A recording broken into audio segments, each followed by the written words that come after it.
can get a foundation of real good training here in Istanbul, starting with Meltem.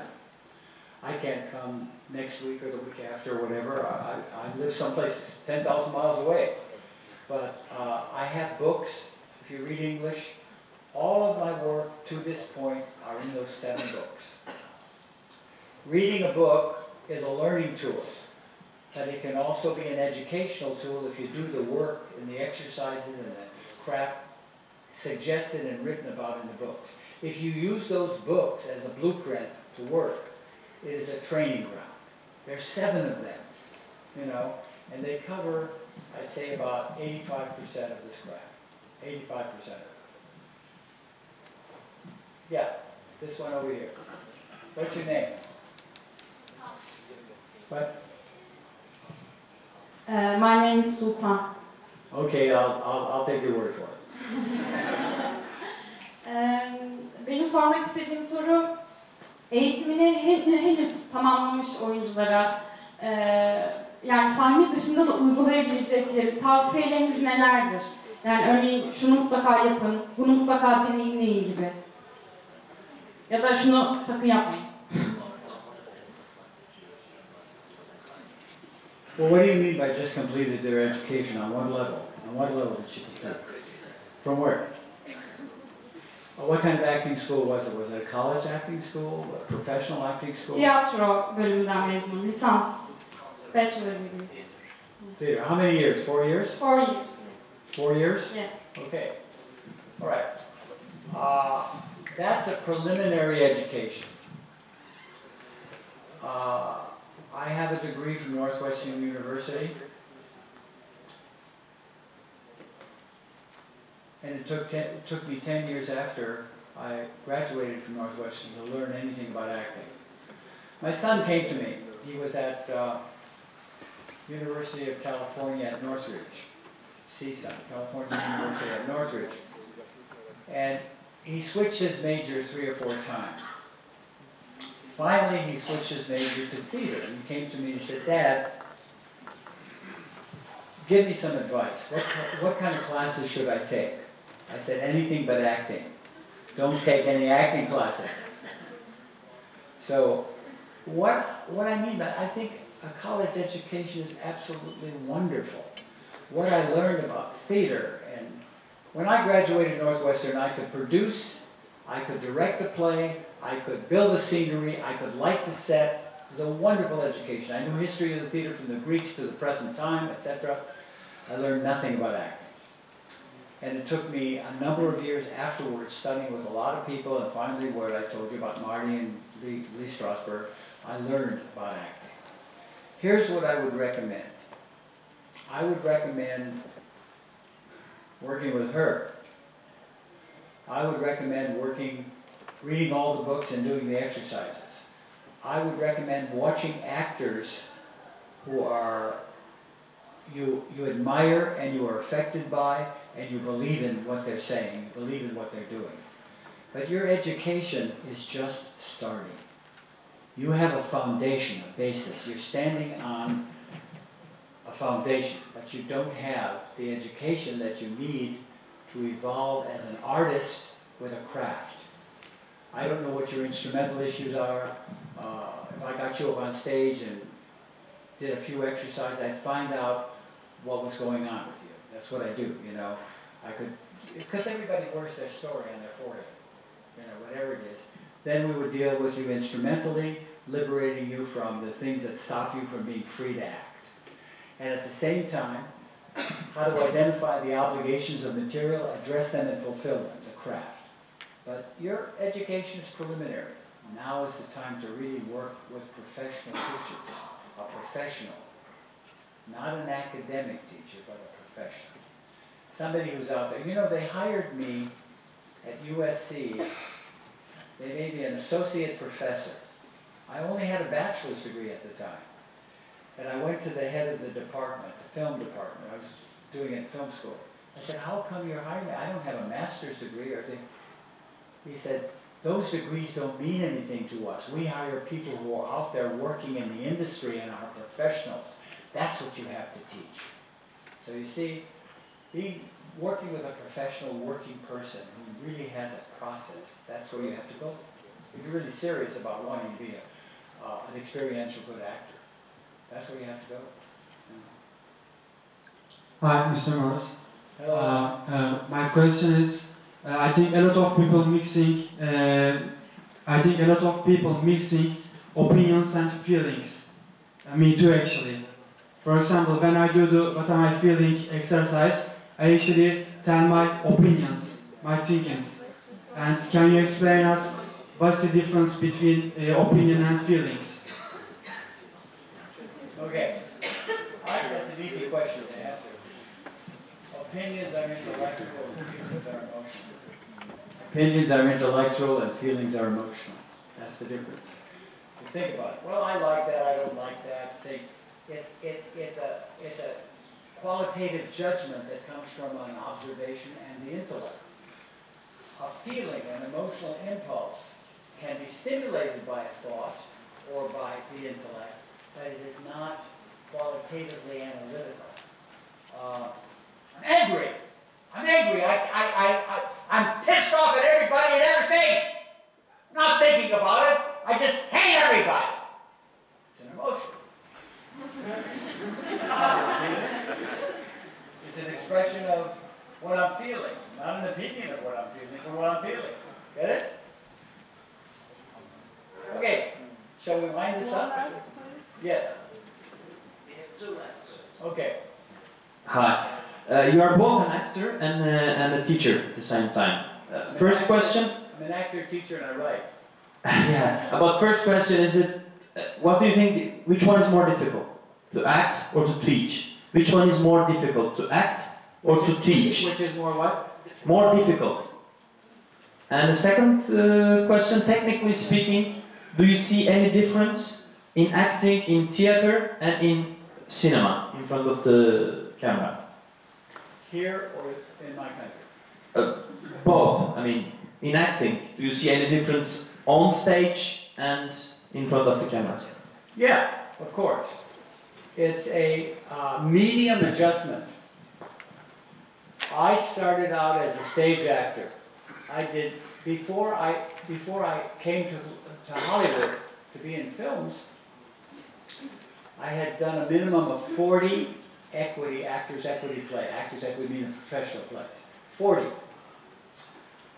I did everything from Hamlet to contemporary material to writers that did Clifford Odets, people that you probably don't even know, American writers. And I did these plays, and I was a stage actor. When I came to Hollywood, I was confronted with, in my first few jobs, almost a nightmaric need to make an adjustment. Because I was a stage actor, you're way back there, you don't have a microphone, you have to project. You have to be real, bigger than life. As a film actor, it's conversational, you know. And you have to really learn the techniques of film. Like hitting your marks, doing a master, matching what you did in a master on an extreme close-up, all of the technicaling, knowing where your key light is, knowing how to cheat a certain way for the camera. The person you're talking to is here, and you're facing here because that's what the camera is picking up. You have to learn how to make these adjustments. It took me 7 or 8 years to make that transition as a film actor. I haven't done, as an actor, a play in 35 years or more. I don't know. Directed some plays, but I haven't been in it. But I am a film actor now because that's what I've been doing for the last 35 years or more. And so there is a medium adjustment. Talent is talent, and somebody would call me up and say, do you teach a film technique, acting for film? Yeah, I teach acting for film, I teach acting for television, I teach acting for stage, I teach acting for you're in the toilet. It's the same thing, you just have to make an adjustment to the medium, right? Does that answer the question? Yes. Good. So one last question. Okay. So this has been confusing me for a while. When I think about facial expressions, let's say I only have 3 ways of laughing, and I'm going to create another character that's going to laugh completely different. And I can't help myself. It feels like strange, and I don't feel natural anymore, so no acting can continue for me if I'm applying another facial expression that I don't have naturally. You know what I'm saying? Okay, let me tell you one thing. Forget about facial expressions. Forget it.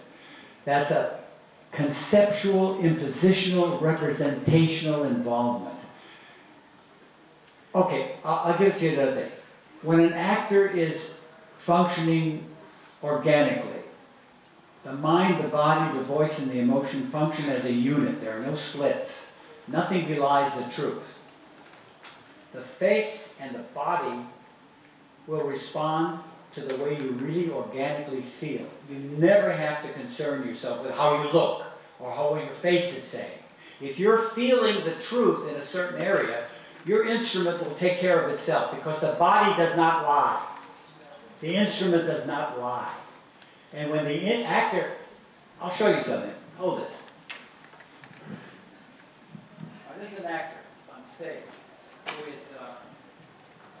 who is vocally and emotionally split and physically split at the same time. Yeah, well, I think you ought to sit down in the chair and listen to what I have to say. See, the guy is physically not connected to what he's feeling. His voice is not manifesting the emotional content. So he's vocally and emotionally split, and he's physically split.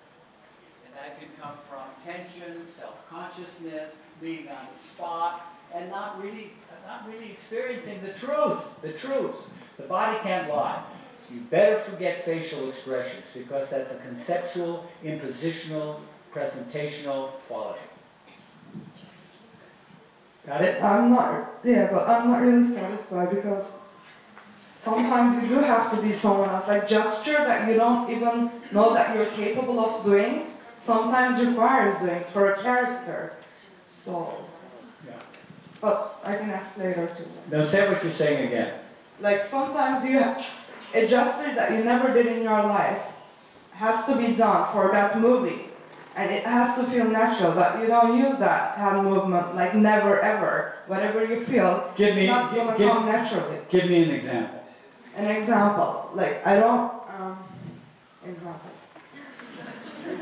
Okay, I don't laugh with one side of my mouth, but let's say the character has a specific, it's a silly example, right? Like I don't know.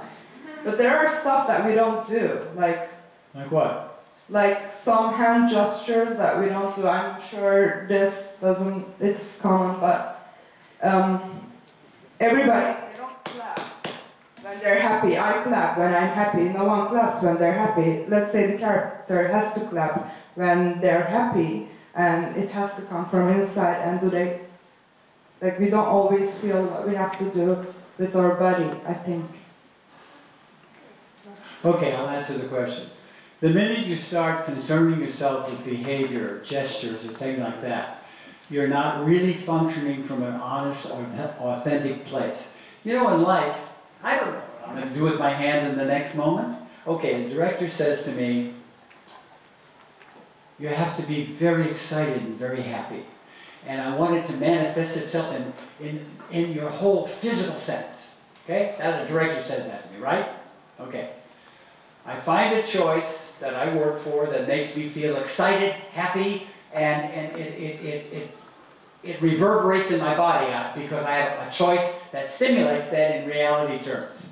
Now, I could get you up on stage right now, and show you that everything that you do comes from an internal place, not from a decision about external.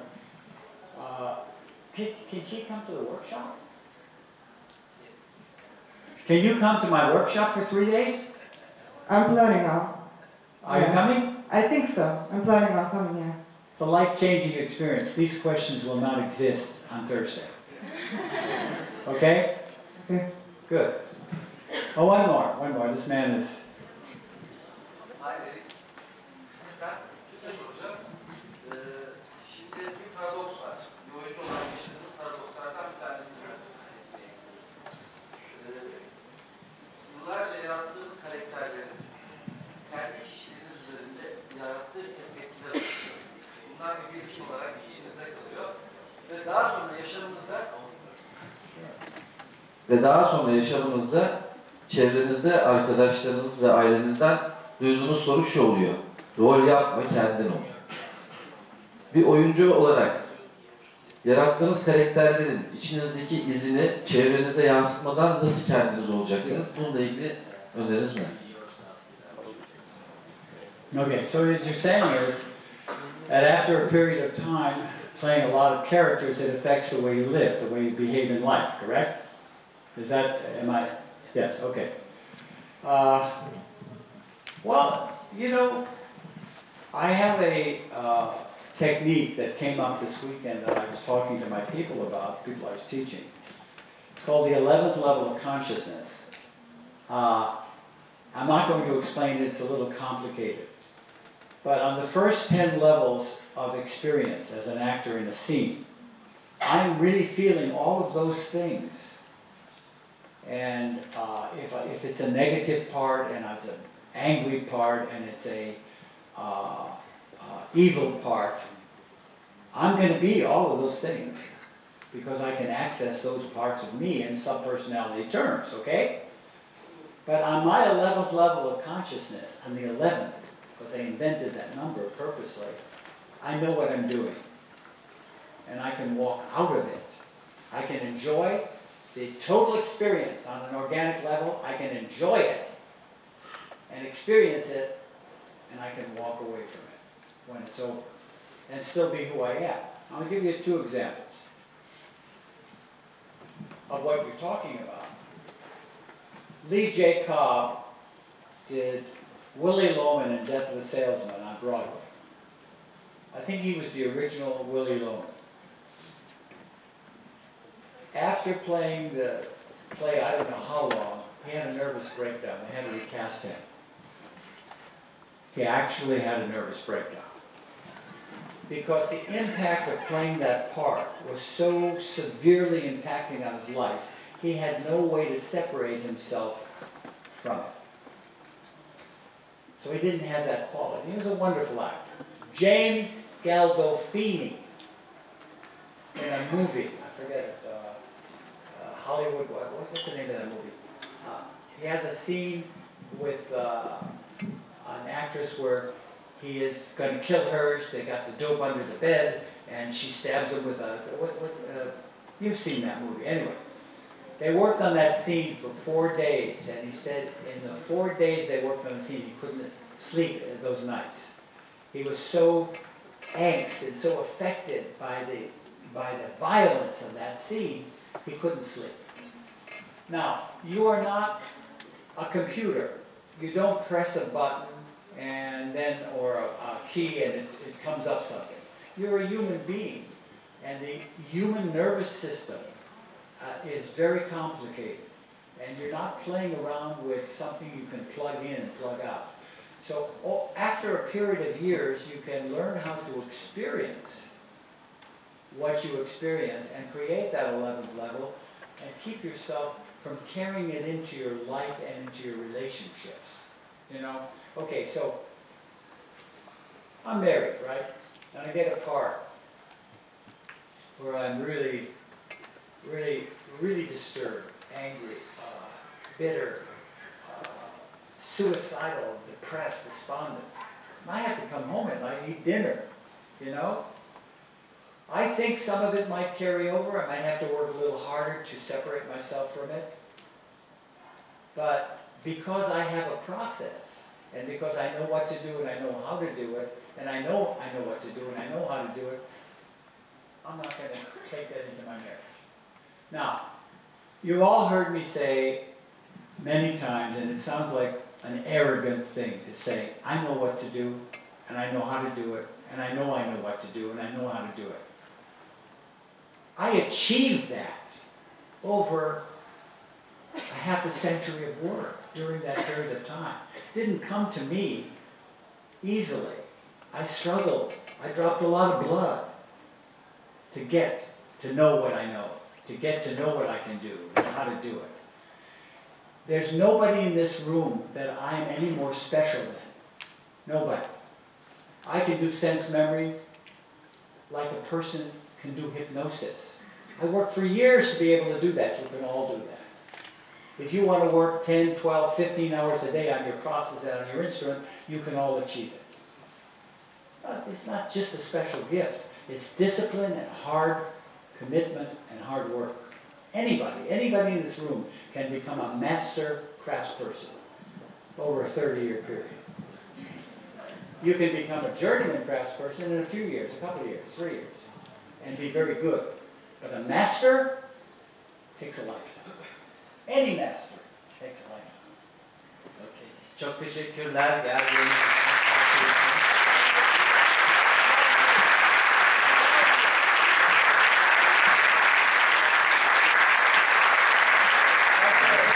Thank you very much. I appreciate your being here and your questions and your attention. I appreciate that. Thank you. Çok teşekkür ederiz. Sağ olun geldiğiniz için. Hepiniz sağ olun. Özgün Üniversitesi'nde I'm going to present you a gift. Yeah. I want a photo.